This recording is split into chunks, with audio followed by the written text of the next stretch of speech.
આજે જૂનાગઢ જિલ્લા સેવા સદન કોન્ફરન્સ હોલમાં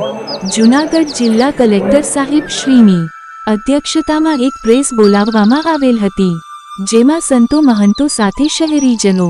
તેમજ પ્રિન્ટ મીડિયા અને ઇલેક્ટ્રોનિક મીડિયાના સર્વે પત્રકારોની એક પ્રેસ બોલાવવામાં આવેલ હતી। આ પ્રેસમાં માનનીય કલેક્ટર સાહેબ શ્રી, મહાનગરપાલિકાના કમિશનર સાહેબ શ્રી, જિલ્લા વિકાસ અધિકારી સાહેબ શ્રી, પ્રાંત અધિકારી સાહેબ શ્રી, એસડીએમ સાહેબ શ્રી, ભવનાથ પોલીસ સ્ટેશનના પીઆઈ સાહેબ શ્રી સાથે દરેક ખાતાકીય અધિકારીશ્રીઓ જેવા કે પીજીવીસીએલ અધિકારી, માર્ગ મકાન અધિકારી, માહિતી અધિકારી, જિલ્લા આરોગ્ય અધિકારી, સિવિલ સર્જન, વન વિભાગના અધિકારી તેમજ અન્ય જ્ઞાતિના આગેવાનો સાથે કોઈના કોઈ ધાર્મિક સંસ્થાના વડાઓની ઉપસ્થિતિમાં આજે આ પ્રેસમાં મહાશિવરાત્રિના મેળા વિશે સરકાર શ્રી તરફથી જે સુવિધાઓ કરવામાં આવેલ હોય તેની જાણકારી આપવામાં આવેલ હતી।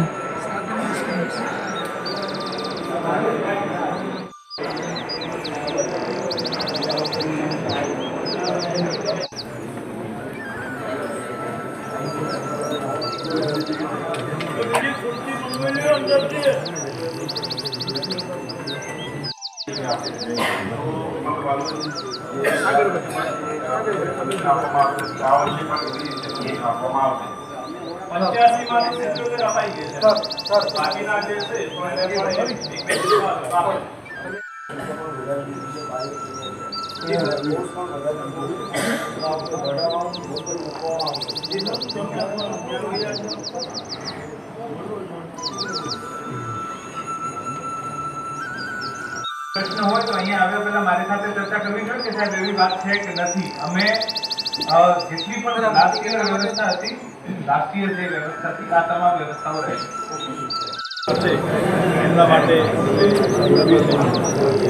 આ વર્ષનો જે મેળો છે એ ગયા વર્ષની જેમ પ્લાસ્ટિકની મહાશિવરાત્રિ બની રહી પ્રયાસો મારા હાથ બી મુખ્ય મહાશિવરાત્રિ છે જે લોકો આવનાર એને અને જે સ્થાનિક છે એમને આ મેળાનો શું ફાયદો થાય એના માટે એક આખું અમે રિસર્ચ પણ। ચાલો મિત્રો, ફરી મળીશું। હેલો ગુજરાત ન્યૂઝ ચેનલમાં બધાને મારા નમસ્તે।